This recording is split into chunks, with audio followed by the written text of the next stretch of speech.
Hey, we're there on YouTube. Let me go over here. All right. So let me make the screen bigger. So, hey, Nilda.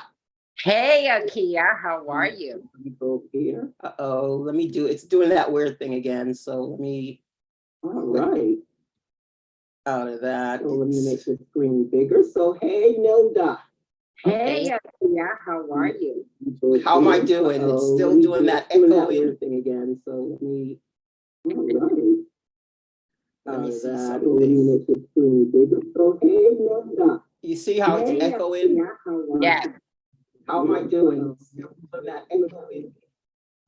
and it says it after I say it. Yeah, because it's also got, let me click out of this. You see how, okay. So it is live streaming on YouTube at the same time. Okay, so it is going live on YouTube and we are recording. Okay, I think I finally got it straight, and let me do this so we're side by side. There we go. I think I finally got it.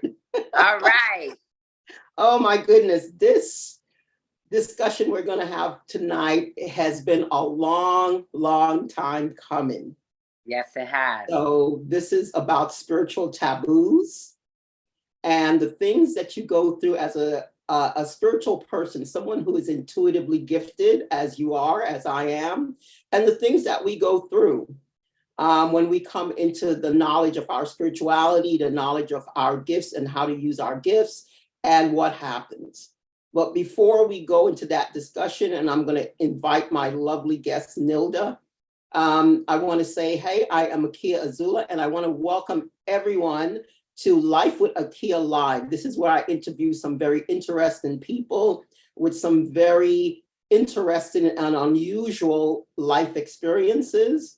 And you guys hold on to your seats because you're going to be in for a ride. I always like to push the envelope, let us talk about stuff that people just don't want to talk about.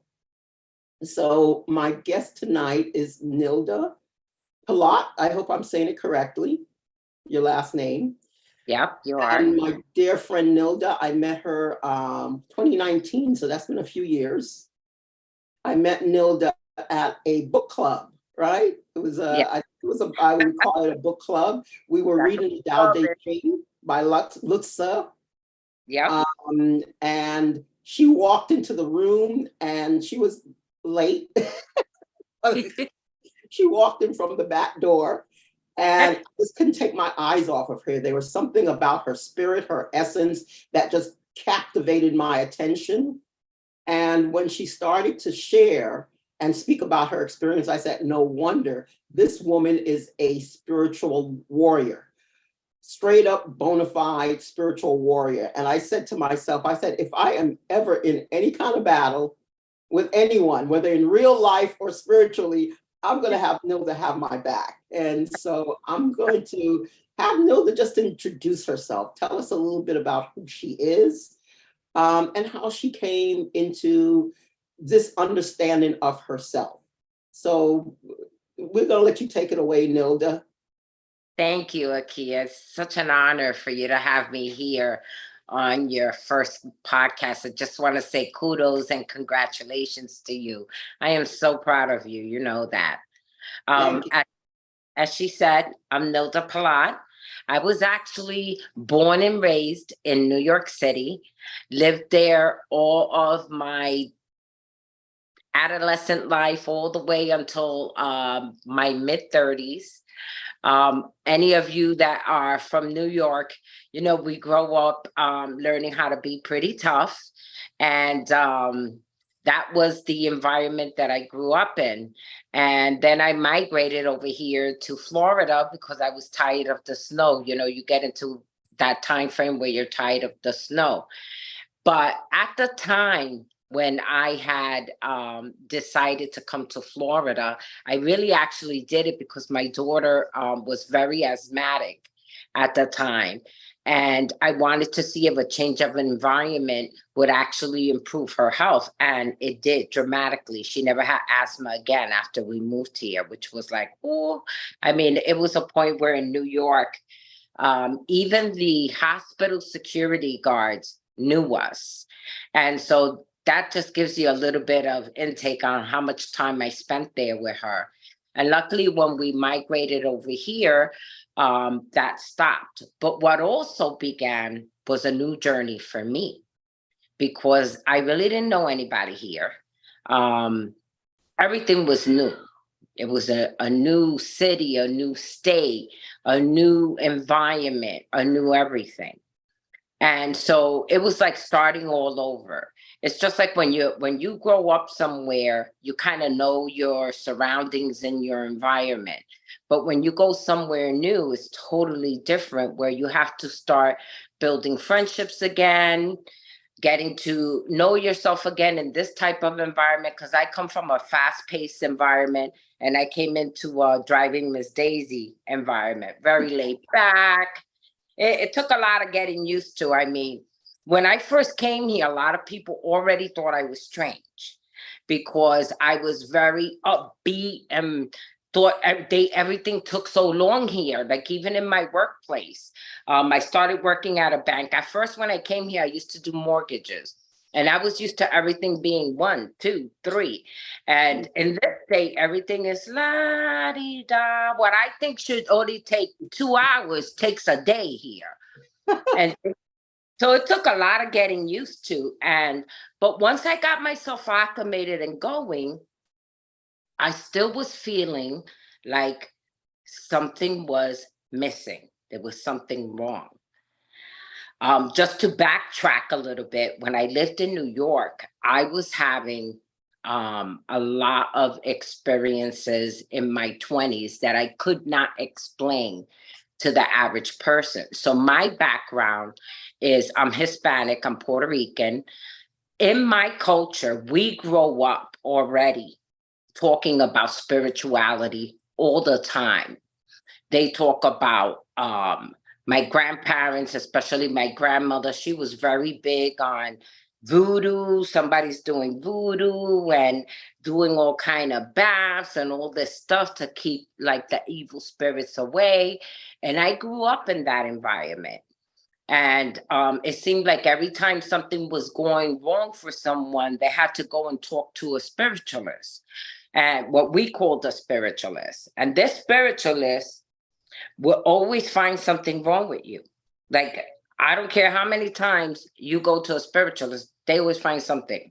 And they always want to charge you for some baths or they want you to bring them some stuff so that they can do some work on you. It was something that I saw consistently until one day I became the seer.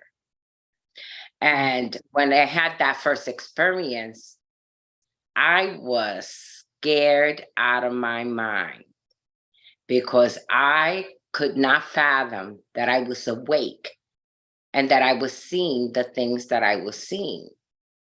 And this happened to me at least 3 or 4 times while I lived in New York. And for anyone who's saying, yeah, that happened to me also, I want you to understand that at the time when it happened to me, I had no training. I had no knowledge. I had none of this stuff. I just knew at the time what to do. Every time I was confronted with a being that was not of good nature, I just knew what to do. It was like instantly, I knew what to do. And I always knew at the time that it was either I was going to let this entity take over or I was going to take over. And you never pick option 1. It's always option 2. You are going to beat this. And I would question myself. My first experience, the way that it happened to me, if you want me to share this story, is Go ahead. I was dating someone at the time, and he had invited me over to watch a movie, and told me to bring my son. And my son maybe was like about 5 years old at the time.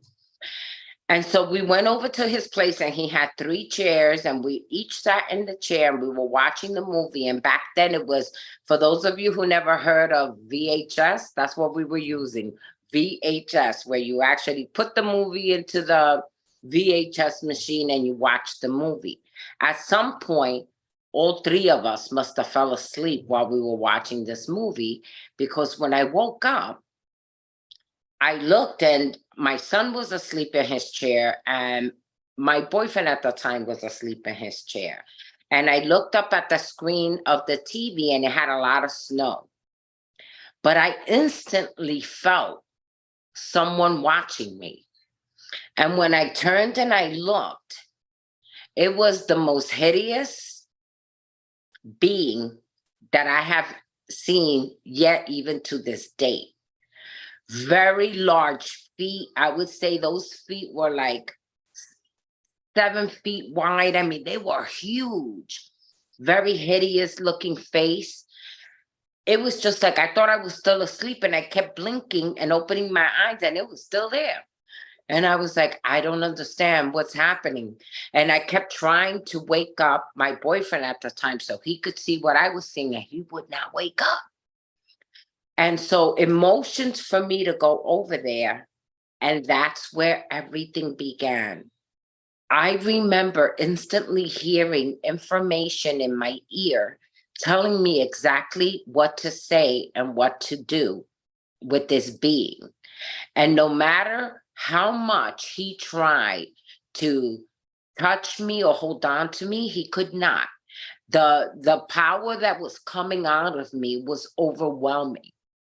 And when he saw that there was not going to be a way for him to defeat me, he literally went across that room and jumped into my son's body.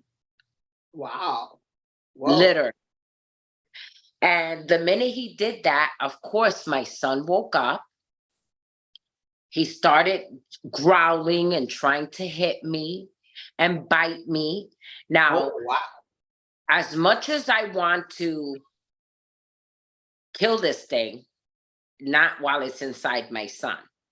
And it knew it had something that I loved that it could bargain with me with. And for whatever reason, it kept pointing to the front door like it wants me to leave through the front door. And something was saying to me that if I went through that front door, it was not going to be good. And so I wouldn't go to the front door.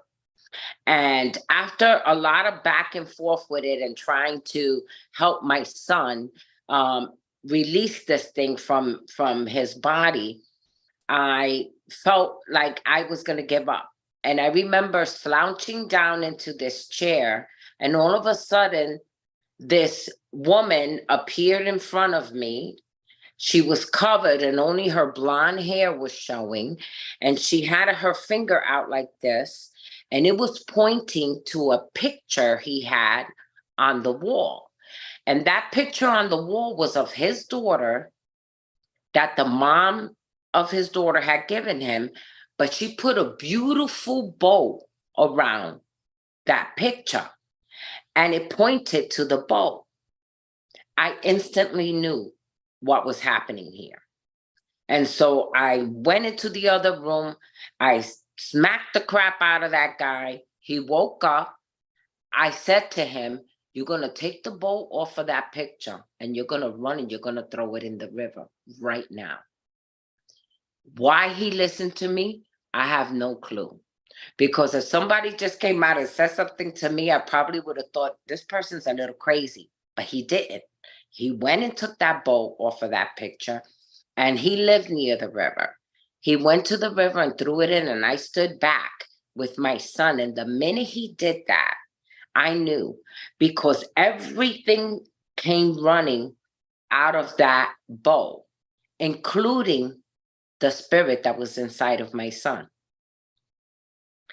And when he came back, I said to him, I was getting a lot of messages in my ear. And I said, the mother of your child is downstairs. Did you know that she's a voodoo queen?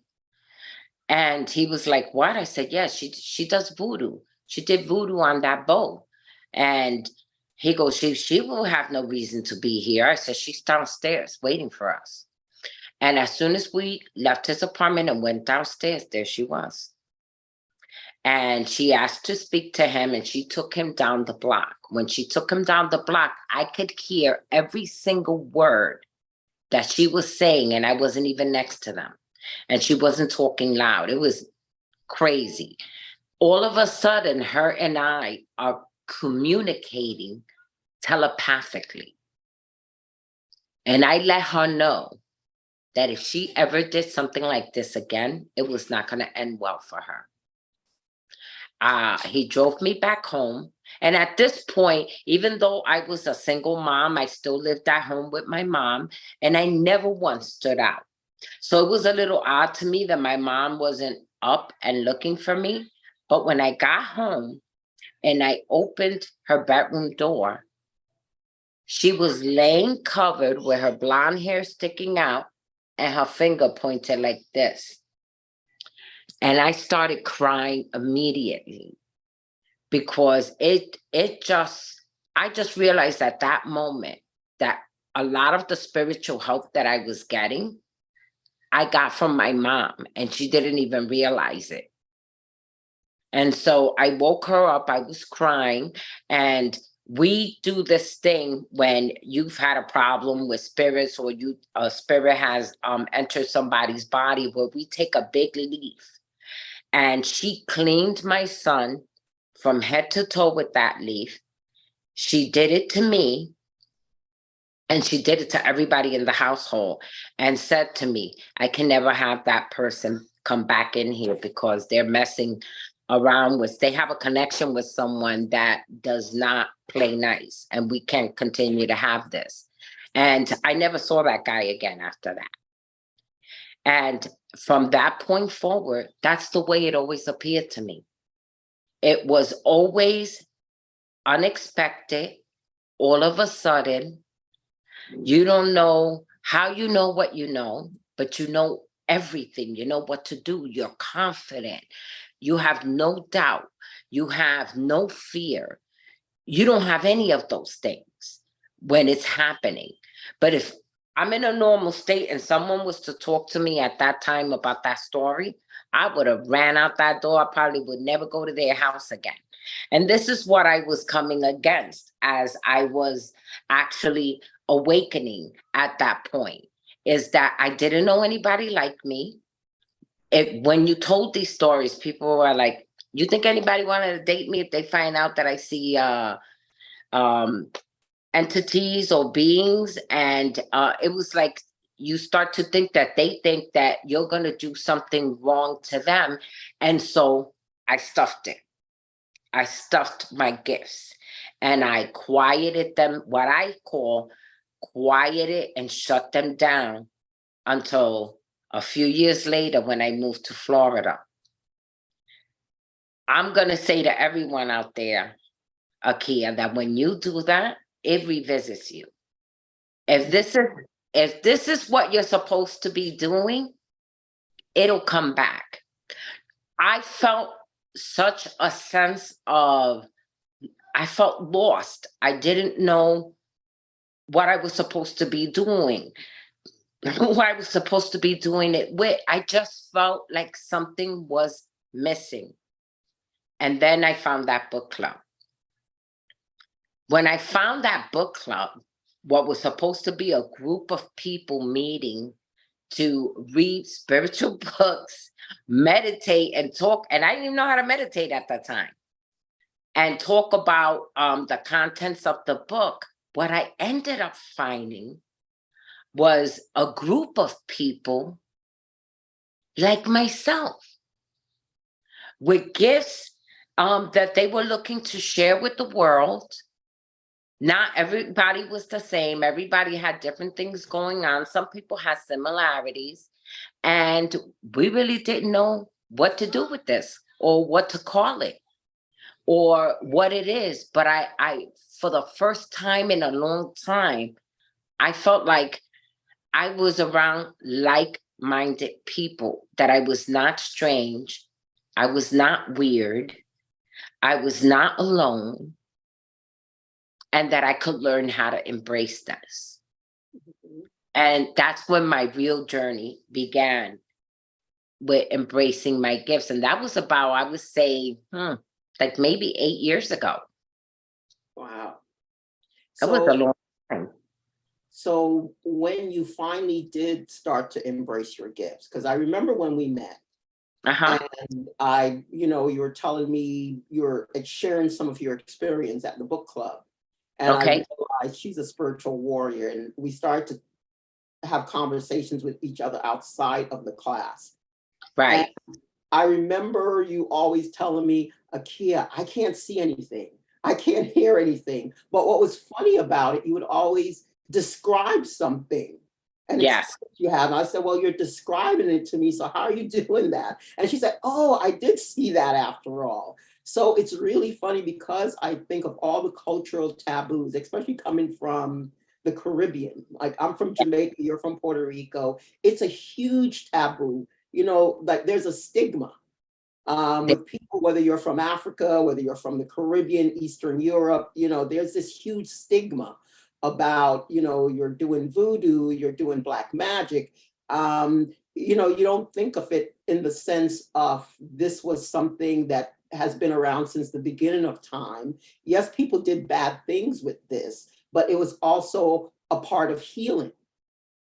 So, there's, you have the shaman or the healer, and you also had the sorcerer, the person that did the evil stuff. So you had the dichotomy going on. It has always been that way. Like, we live in a world where we have good and we have evil in the world, and you have to choose a side. You can't serve two masters. That's one of the things that I learned at a very young age. You have to pick what side you're on. So what happened coming from the Caribbean and having it been such a taboo, and coming from Jamaica, it's those people that do that stuff. It's those ignorant, superstitious people that do stuff like that. So if someone like you, who was just born with this natural gift, and then you have to suppress it your entire life, because when I met you, you were struggling so much with it, and you were in such big denial. I can't see anything here, I can't hear anything, I can't do anything. I want to learn how to use it, but I don't know what to do with it. So how was that for you? Because I know you went on like meditations and stuff, and you met with a lot of obstacles from people. Like, and I used to say, oh no, they're just jealous, because what you could do naturally, they're trying to train and study how to do the things that you could do. So, it may be taboo in our culture, but in other cultures, some people see this as a big benefit, especially nowadays that everybody is on this spiritual awakening journey.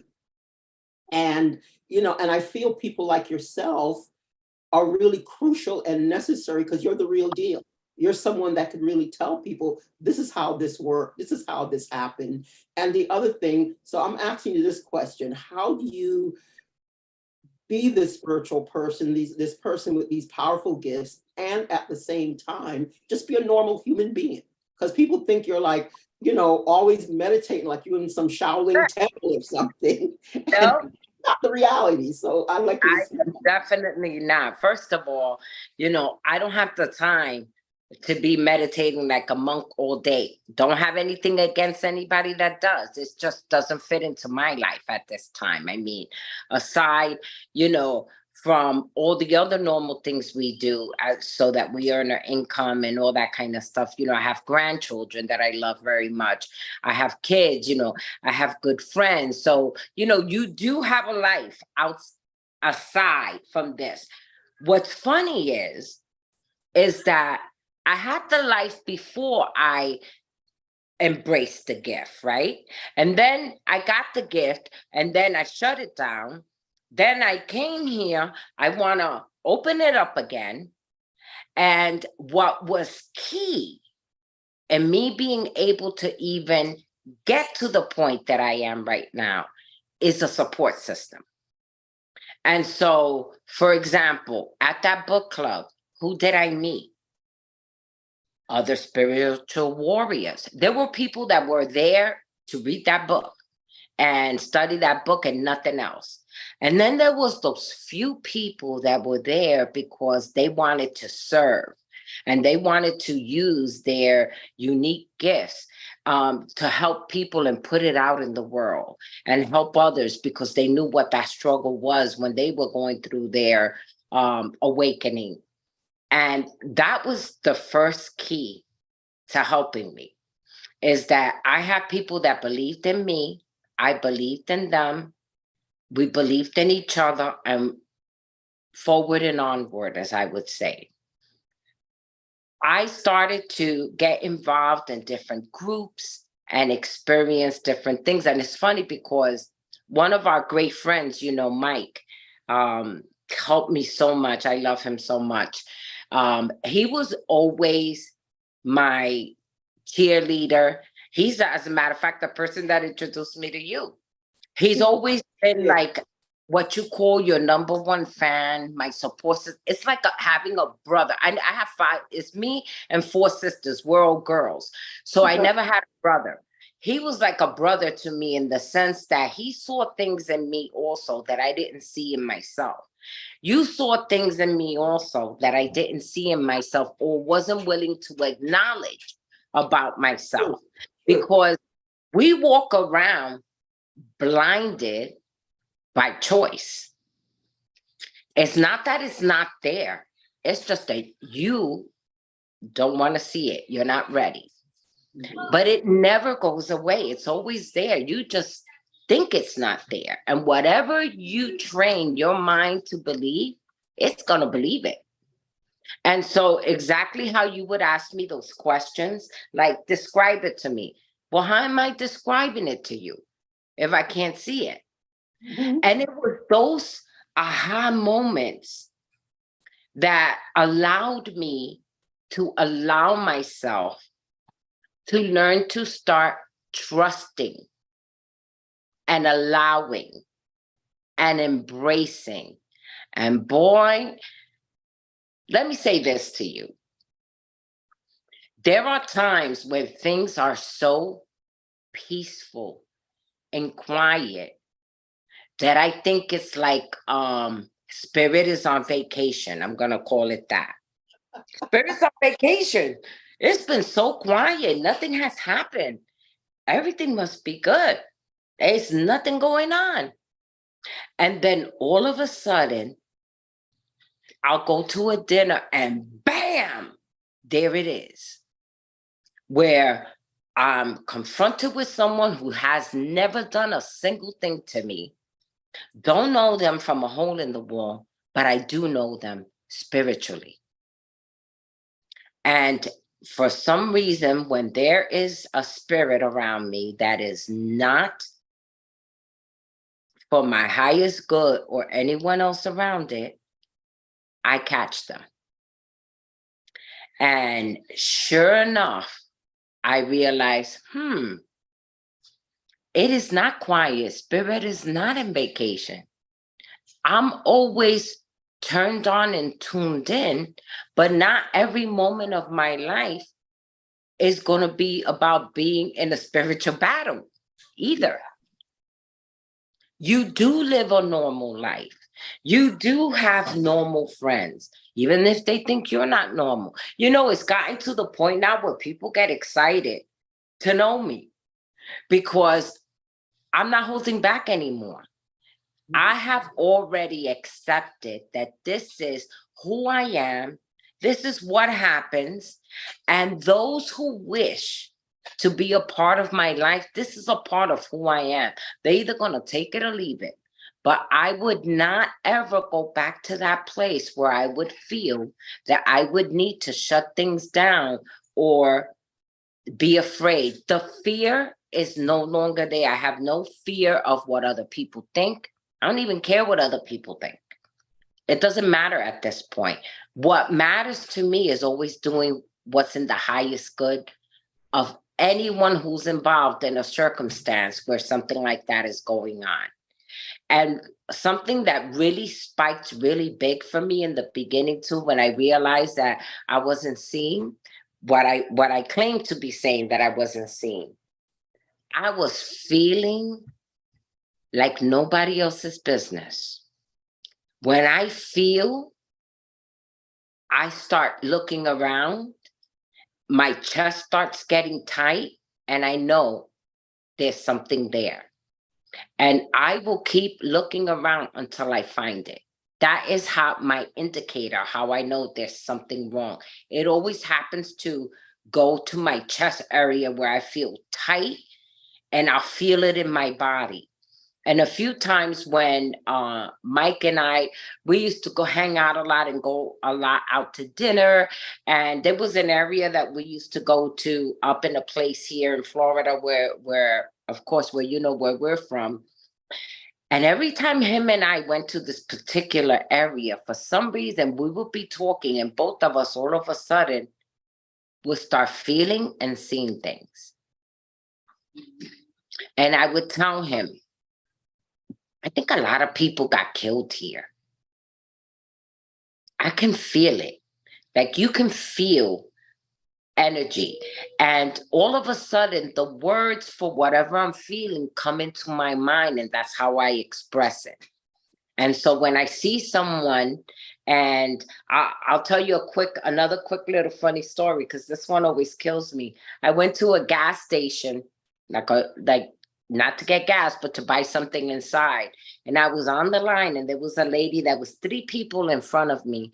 And for whatever reason, I could not take my eyes off of that lady. I was staring at her head like you would not believe. It was her turn. She went and got what she got.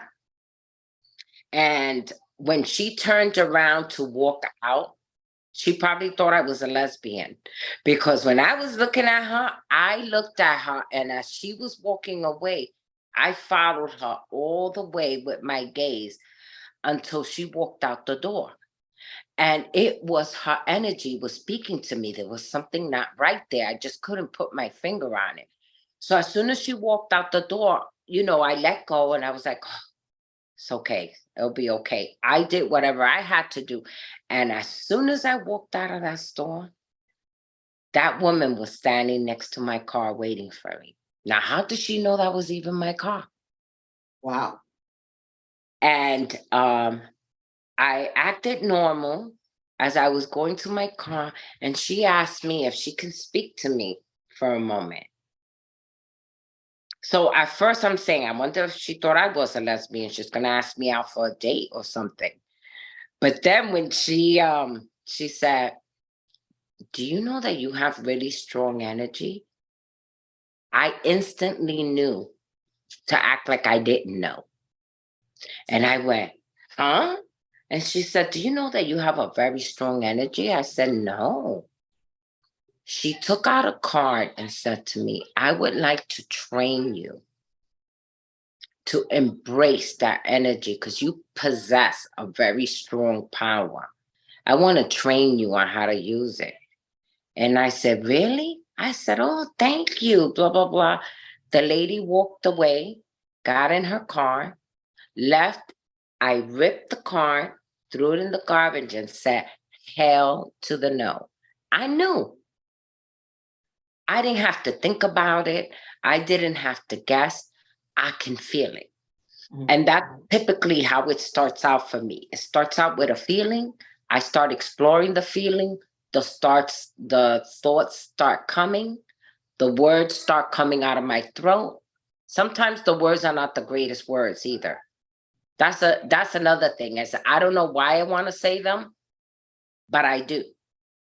And they're not always the nicest words. I think they're the words that I'm supposed to be using with the being that I'm dealing with at the time. But it's a lot of fun now, whereas before it was scary. My daughter has also started to become very intuitive, and she acts very chicken because society has trained us. I mean, I don't know how many people like to watch scary movies out there. A lot of the stuff you see on TV is not true. That's not really how that It's works. definitely not. Yeah. And They traumatize it. right. And it gives people they stereotype what it is that people do when they have gifts like yourself or myself. Like, we are not here We ain't trying to be out there to get anybody. If anything, if something is trying to get you, I'm trying to get it. Yes. I had to call you when something was trying to get me. Oh, yeah.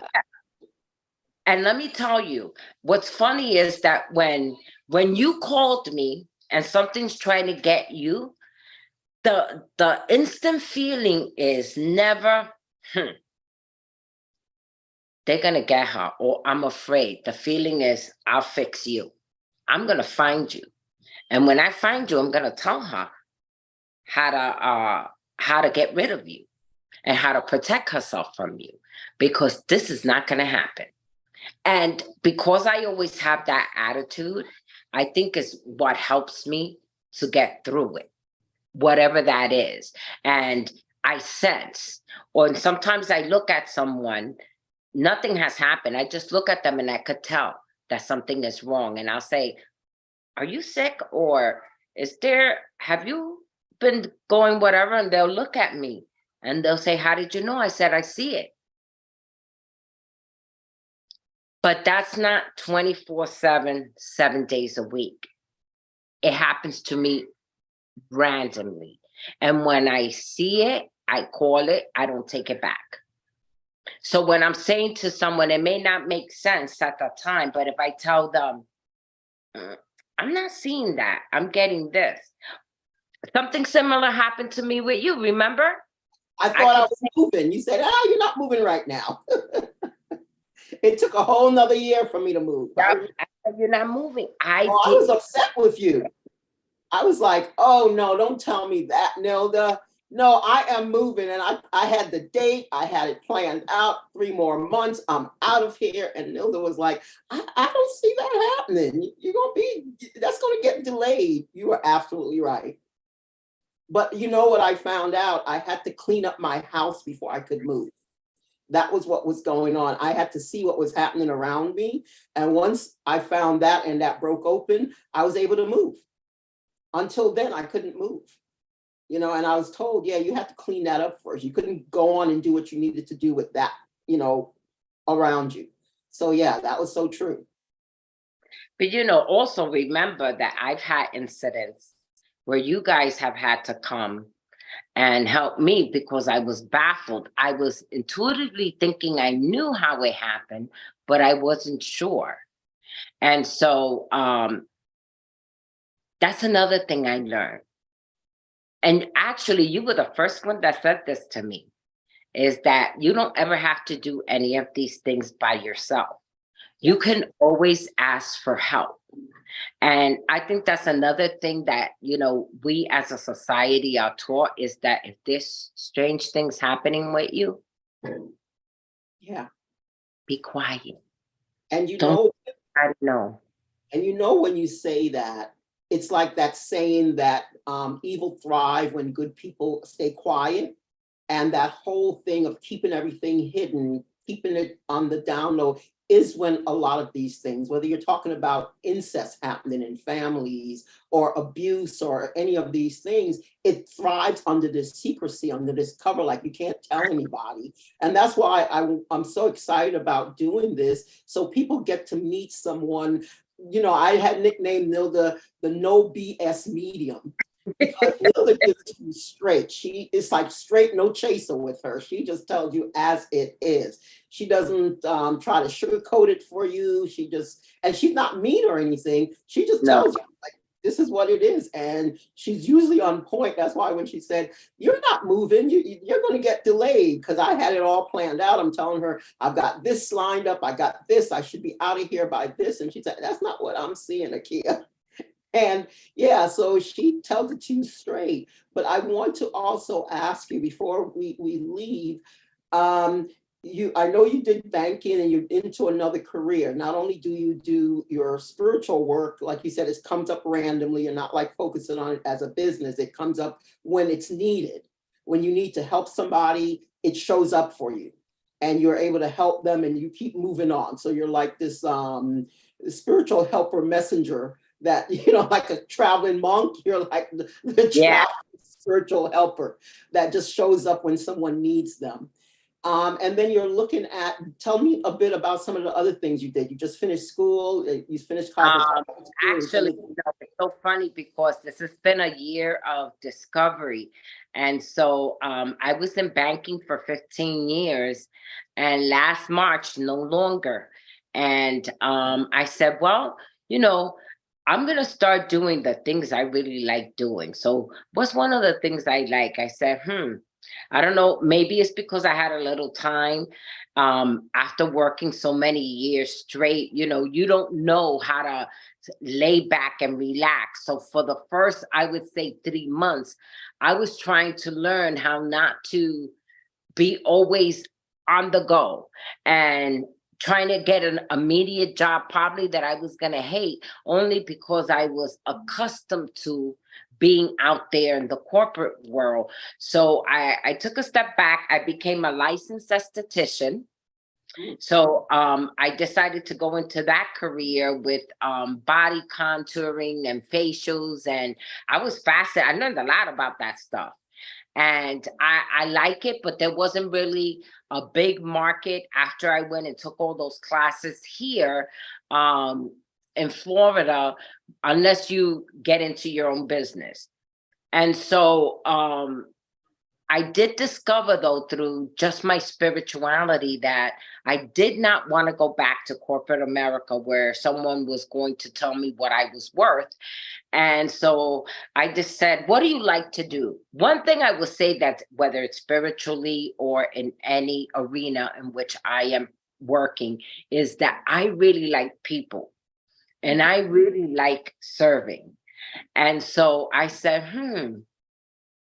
what do I already know that I can do and that there's a market for? And so I was already a notary. I decided to become a loan signing agent beautiful. and just launched that career. As a matter of fact, I've already received a few offers based on, my background and my history. And um, I'm still thinking about putting some beauty products out there because I like natural skincare. And I learned a lot when I was in esthetician school. And so I think this, you're going to be seeing a combination of both. And how do I know that? Well, let me tell you what Spirit did. So one day I was trying to think about, what would I name my business, even if I had it out there. And I happened to be talking to you. Mhm. And we started talking about, what I like and the color. And you came up with this great name, which was A Gate to Beauty, LLC, because I like a gate so much. Crystals. Well, as a result of that, I said, wow, that was awesome. I opened that business as well, but guess now I have a gate to a notary out Wow. as well. And so there's something about that that feels organic and natural to me, that whatever arena I go to, there's going to be a gate to it Mhm. somewhere. And it's very interesting because people that are like yourself, when you talk about things like a gate um, or a door, most people that I know who are mediums, they have what they call a portal, which translated from Latin, Spanish into English means door. And Uh-huh. most mediums do not know that they show up in this world with their portals. And that portal is just their bridge between this and the other world. So they're able to bridge both places simultaneously. And most mediums are not aware that they have it. So I always find myself having to help mediums get their portals out of their bedrooms because they're not aware that they have the portal. All they know is like, I have all this activity going on in my room. I can't sleep at night, all of this. And I think you had yours in the middle of your bed. You're Yep. not the first Had it person. in the middle, right in the center under my bed, remember? Yeah. And we had to remove it. And I just tell mediums, don't worry about it. We just have to move it someplace more productive so you could sleep at night. Because like Grand Central Station in your room while you're trying to rest. So that's one of the things that I noticed. So when you say a gate or a door, it is very correct with who you are, because you are a gateway to a lot of different things, and you help people. And the fact, and the other thing that I find interesting about you, Nilda, is when I met you, and I don't know why, something told me to look up the meaning of your name, what your name meant. And your name actually means warrior, like a female warrior. Is like the Viking term for a female. And because when I met you, I said, you're a spiritual warrior. So every time we're saying the word Nilda, we keep saying warrior, warrior, warrior. So anytime somebody needs that type of help, you show up. Nilda is who shows up, because that's the actual meaning of your name.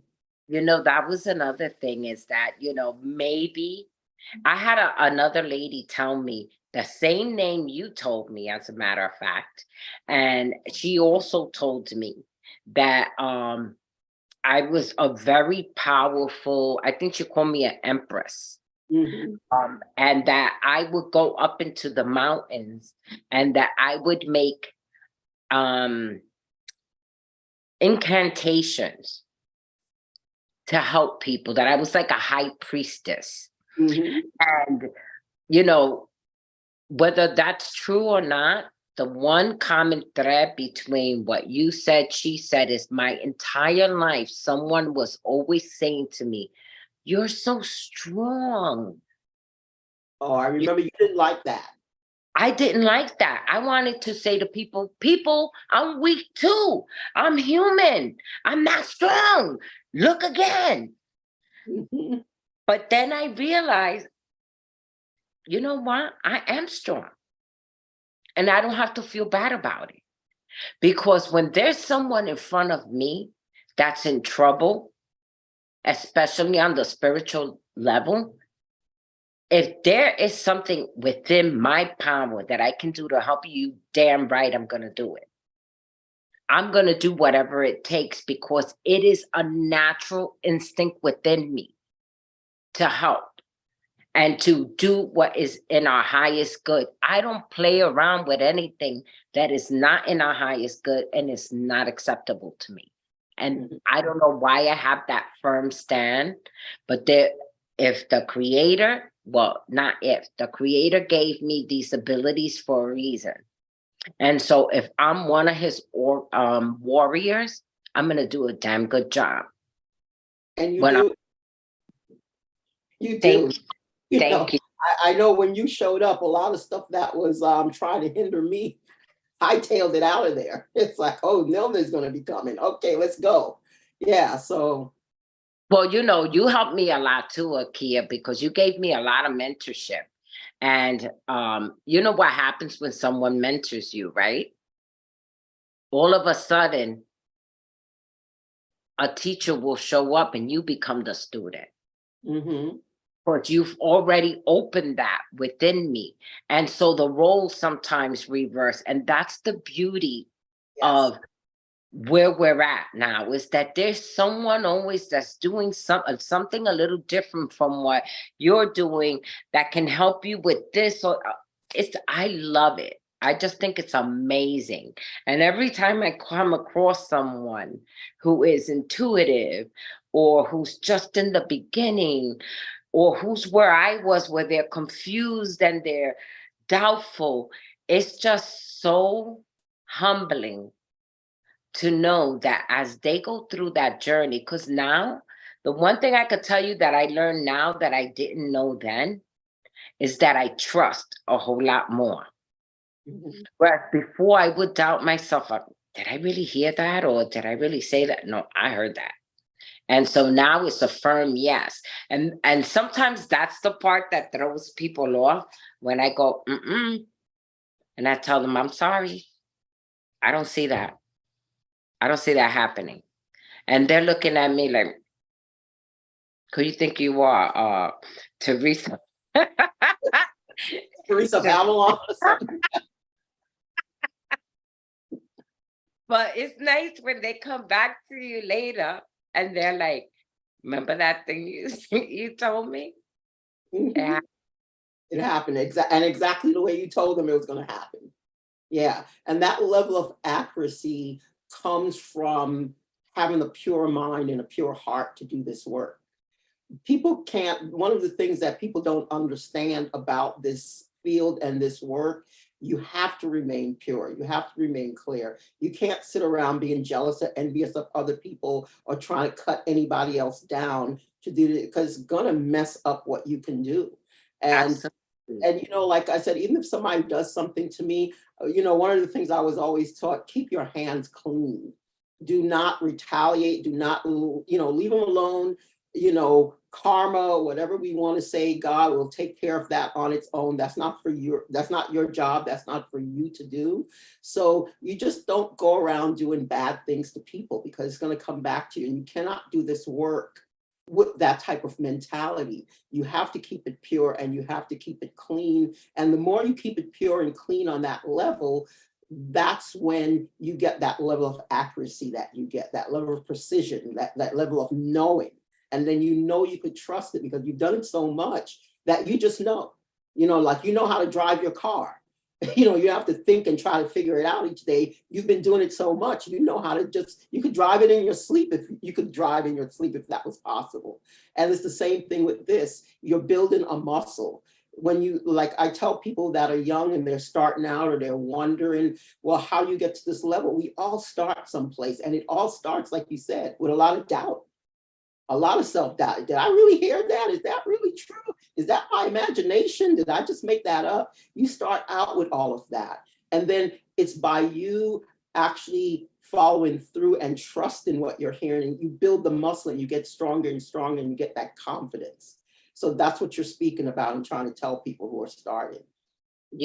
Also, you was touching on something before that I wanted to circle back to, is that another thing that I would want to share with people is, also be careful who mentors you or who you're mentoring with or working with, because I had already two incidences where someone was recommended to me by someone who I trust very much. And this has nothing to do with them, but each of those teachers, because that's what I'm going to call them, each of those teachers were great at whatever they were doing, but when they take you through an experience and stuff happens, they're not equipped, because they don't understand how you saw or see what you see or how that's happening to assist you, and they'll tell you nothing happened, even though you know it happened. Mhm. And so that happened, or they'll say you don't know shit. And excuse my language, but that's exactly what they say. You don't know shit. Well, you don't know shit because you couldn't answer my questions. You couldn't give me the guidance that I needed in that particular arena. So don't say to someone that you don't know crap. Say, I don't know, but I'll find out. I appreciate that. So if you're out there and you're mentoring and you're trying to learn, listen to your intuition. If someone is telling you that you didn't see, or you don't have that talent, or you're not hearing what you're saying you're hearing, and you heard it, you need a new teacher. Yeah, and that is so Point true. blank. What you're saying, Nilda, is so true, because I came across that myself as a young person, trying to seek out and figure out my spirituality. And I ran into a lot of people. It was either envy, jealousy, or people trying to shut you down to make you doubt yourself more. And a lot of times, like you said, they themselves don't know. They profess that they know, but they themselves don't know. So when you come and you said, well, didn't you just see that? Didn't you just feel that? And they don't, they try to tell you that you're wrong. And I've come Mhm. across that myself. So that's one of the warnings, that, like, you're right. Be careful who you pick to be your mentor, who you pick to be your teacher, and make sure they could do whatever they say they could do, because the proof's in the pudding. Because a lot of people talk a lot of stuff. And my thing is, if I could Google it and find that, or I could go on Wikipedia and find that, and that's the amount of information you got to give me, then you can't mentor me, because, that's public knowledge. You need to be able to show me something beyond that, and show me from that you have experienced it. You have lived through it. You've gone through it. You've put in the work. You've done the cases. You've done all of these things. And then I would trust to listen to you. Other than that, I just normally don't listen to people. So you have to discern who you're working. And and not just myself, but I've seen it happen with other people where, they have these magnificent talents and it's always an issue. And everywhere they go, there's always somebody that's always trying to make an issue when they're supposed to be mentoring that person. And you got to be strong and have a conviction about what you want to do and what you're doing and who you want to do it for and how it comes to you. And don't let anybody tell you different. And don't let anybody make you feel like you're strange or bad or you're evil or any of those things. Are people going to sometimes think, she's a bad bitch? I am a bad bitch. If your spirit is bad and it wants to come around and dance over here, you're going to see some bad bitch is what you're going to see. There's no denying that. But is that how I live my life every day? No. I live joyously and I allow spirit to guide me to whatever it is that I'm supposed to be doing for who I'm supposed to be doing and when I'm supposed to be doing it. And I'm good with it. Oh, thank you so much, Nilda. Is there any last words or insights you'd like to leave people with before we close off? Yes. As a matter of fact, because I knew we were going to have this podcast today, interestingly enough, I started researching spiritual taboo and came across this article that said that in the Bible, and even in the book of Revelations, there is a verse there that talks about the gifts that God has given his children, meaning any one of us. And some people have the gift of voice, and some people have the gift of healing. And then they said something there that was so interesting. And I wish I would have wrote the verse down, but you guys who study the Bible will probably know what I'm talking about, where it says, and the one that distinguishes between people. Mm-hmm. To discern spirits. Mm-hmm. Yeah. I immediately felt a connection with that statement. And I said, I guess that's what I do. I discern between spirits. And so if any one of them makes you feel like your gifts are not of a godly fashion or any of that, especially if you're doing good. Now, if you're out there doing the wrong thing,